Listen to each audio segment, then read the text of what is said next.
बिस्मिल्लाहिर्रहमानिर्रहीम। अस्सलाम वालेकुम। सबसे पहले आप सबको बहुत बहुत दिली ईद मुबारक। और रमज़ानुल मुबारक के तमाम रोज़े रखने के बाद ये तोहफ़ा होता है हमारे लिए अल्लाह की तरफ से, क्योंकि ये हमारा त्यौहार ही ऐसा होता है गले मिलने का और प्यार मोहब्बत बांटने का। तो प्लीज़ इस दिन अगर कोई नाराज़ है या किसी का झगड़ा है तो प्लीज़ आज के दिन इसे ख़त्म कर दीजिएगा और हंसी खुशी से रहिए। लोगों से मोहब्बत करें और मोहब्बत बांटें और गरीबों को भी अपनी खुशियों में याद रखें।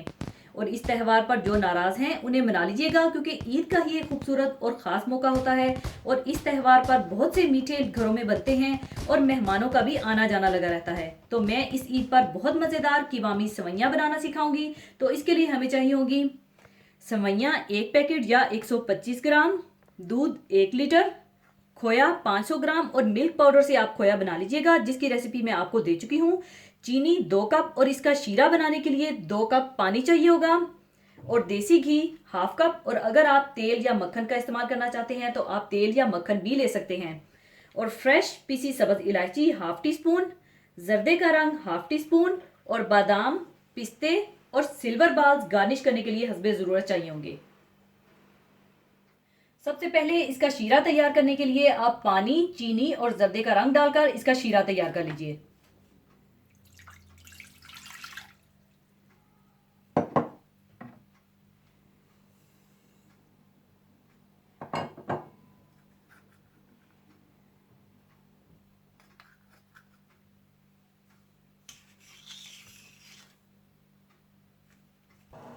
और दूसरी तरफ आप देसी घी गर्म कर लीजिए और इसमें सेवइयों को हल्का सा ब्राउन कर लीजिए।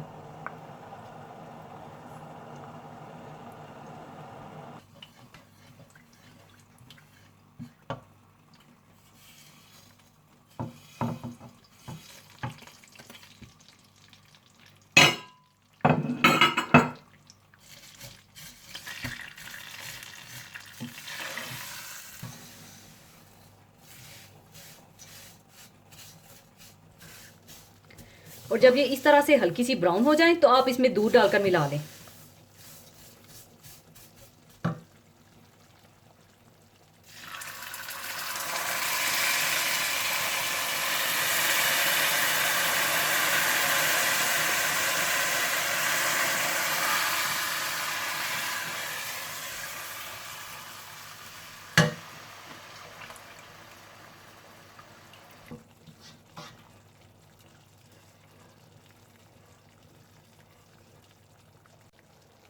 और दूसरी तरफ पानी को बॉयल आने के बाद 5 मिनट शीरे को पकाने के बाद शीरा तैयार है। और चूल्हा बंद कर दीजिए और शीरे को साइड पर रख दीजिए।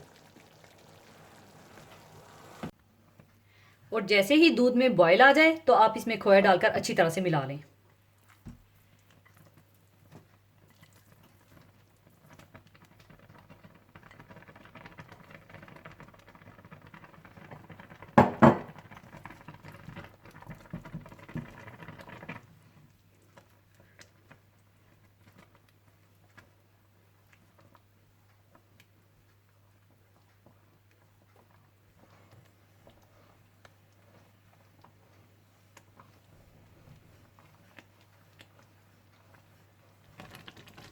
और जब खोया अच्छी तरह से मिक्स हो जाए तो आप इसमें शीरा डालकर मिला लें।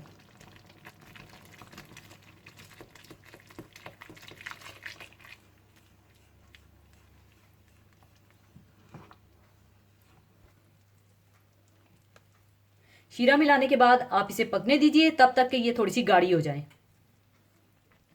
और जब ये इस तरह से थिक हो जाए तो आप इसमें इलायची पाउडर डाल दें।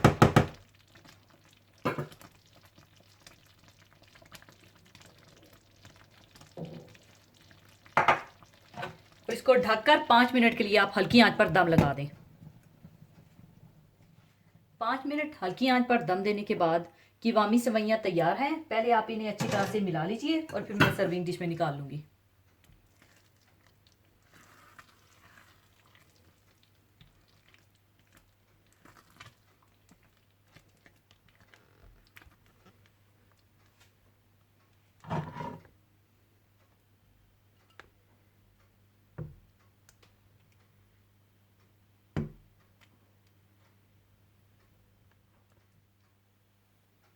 इसके बाद आप इसे पिस्ते, बादाम और सिल्वर बाल्स के साथ गार्निश कर लीजिए।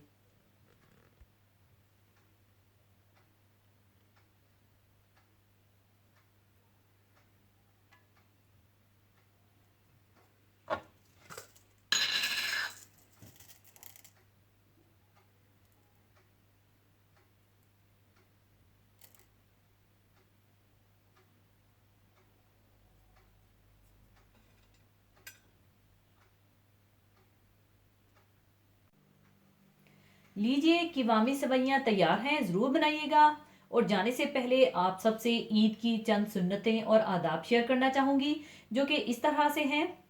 यानी ईद के दिन हिजामत बनवाना, नाखून तुरशवाना, गुस्ल करना, मिसवाक करना, अच्छे कपड़े पहनना, अगर नए हों तो नए वरना धुले हुए, और खुशबू लगाना यानी इतर लगाना, और नमाज फजर मोहल्ले की मस्जिद में पढ़ना।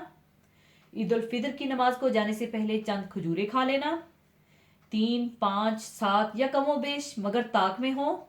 खजूरें ना हो तो कोई भी मीठी चीज़ खा लें। अगर नमाज से पहले कुछ ना भी खाएं तो कोई गुनाह नहीं है। और नमाज ईद ईदगाह में अदा करना और ईदगाह पैदल जाना, मगर सवारी पर जाने में कोई हरज नहीं, लेकिन पैदल जाना ज़्यादा अफजल है। और वापसी सवारी पर आने में कोई हर्ज नहीं। और नमाज ईद के लिए एक रास्ते से जाना और दूसरे रास्ते से वापस आना। ईद की नमाज से पहले सदका फितर अदा करना बेहतर तो यही है, मगर ईद की नमाज से पहले ना दे सकें तो बाद में दे दें। खुशी जाहिर करना, कसरत से सदका देना, ईदगाह को इत्मीनान वकार और नीची नगाह किए जाना, आपस में मुबारकबाद देना, बाद नमाज ईद मुसाफा करना। जैसा कि अमूमन मुसलमानों में ये राइज है, बेहतर है कि इसमें इजहार मुसर्रत हो। और नमाज के लिए जाते हुए रास्ते में आहिस्ता से तकबीर कहना, यानी अल्लाहु अकबर, ला इलाहा इल्लल्लाहु वल्लाहु अकबर, अल्लाहु अकबर वलिल्लाहिल हम्द। यानी अल्लाह बहुत बड़ा है, अल्लाह बहुत बड़ा है, अल्लाह के सिवा कोई इबादत के लायक नहीं, और अल्लाह बहुत बड़ा है, अल्लाह बहुत बड़ा है, और अल्लाह ही के लिए तमाम तारीफ़ें हैं। इसी के साथ मैं आपसे इजाज़त चाहूँगी। अपना बहुत ख्याल रखिएगा, दुआओं में याद रखिएगा। अल्लाह हाफिज़।